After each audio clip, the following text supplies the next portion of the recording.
ಕಲ್ಯಾಣ ಕರ್ನಾಟಕ ವಾರ್ತೆಗಳಿಗೆ ಸ್ವಾಗತ.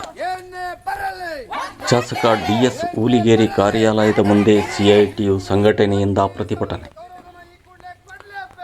ಶಾಸಕರ ಕಚೇರಿಯ ಮುಂದೆ ಪ್ರತಿಭಟನೆ ನಡೆಸಿ 30 ಬೇಡಿಕೆಗಳ ಮನವಿಯನ್ನು ಶಾಸಕರಿಗೆ ನೀಡಲಾಯಿತು. ರಾಜ್ಯ ವಿಧಾನಸಭೆಯ ಬಜೆಟ್ನಲ್ಲೇ ರೈತ ಕಾರ್ಮಿಕ ವಿರೋಧಿ ಮಸೂದೆಗಳ ವಿರುದ್ಧ ಧ್ವನಿ ಎತ್ತಲು ಹಾಗೂ ಅಸಂಘಟಿತ ಕಾರ್ಮಿಕರ ಸಮಸ್ಯೆ ಕುರಿತು ಧ್ವನಿ ಎತ್ತುವಂತೆ ಒತ್ತಾಯಿಸಲಾಯಿತು.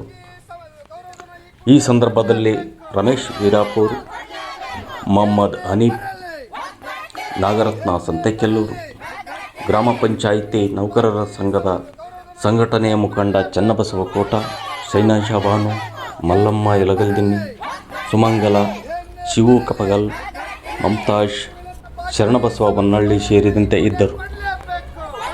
ಕಲ್ಯಾಣ ಕರ್ನಾಟಕ ವಾರ್ತೆ, ಲಿಂಗಸ್ಗೂರು.